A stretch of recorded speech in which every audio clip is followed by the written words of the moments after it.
మా నమ్మకం ఉందండి. జగనయ్య గారు రావాలని నా కోరిక. నా కోరిక జగనయ్య రావాలి.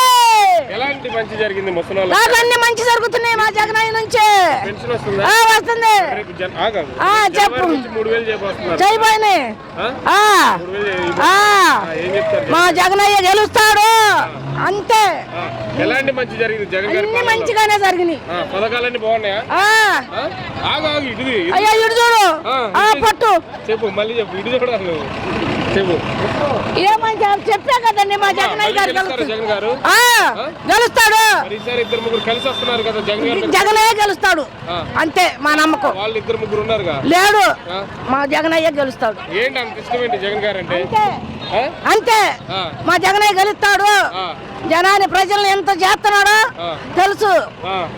కొంతమంది పథకాలు తీసుకొని కూడా జగన్ గారికి పెడుతున్నారు కదా, వాళ్ళకి ఏం చెప్తారు? కొంతమంది పథకాలు తీసుకొని కూడా జగన్ గారికి పెడుతున్నారు కదా, వాళ్ళకి ఏం చెప్తారు? తీసుకొని మాట్లాడుతున్నారు. నాకు భర్త లేడు, భర్త చనిపోయాడు. నా పిల్ల చదువుకొని ఇంటికాడ ఖాళీగానే ఉంటుంది. వాలంటీర్లు ఇచ్చారు, ఆ జీవితంతో మేము బతుకుతున్నాము. జగనే రావాలి. వస్తుంది వస్తుంది. కొంతమంది పని కట్టుకొని మరి జగన్ గారికి పెడుతున్నారు కదా, సైకో అంటున్నారు. అంటారు అంటారు డబ్బులు తీసుకొని అంటారు అన్ని చేస్తారు అంటారు. మాకు జగనే కావాలి, మాకు జగనే రావాలి. మాకు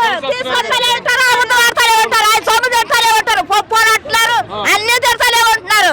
మరి తీసుకుంటానే ఉంటున్నారు. మరి ఆయన సొమ్ము తీసుకొని కూడా ఆ మాట మాట్లాడుతున్నారు. మరి మాది చింతపిల్లిపాడు, చింతపిల్లిపాడు గడ్డ జగన్ అన్న అడ్డ.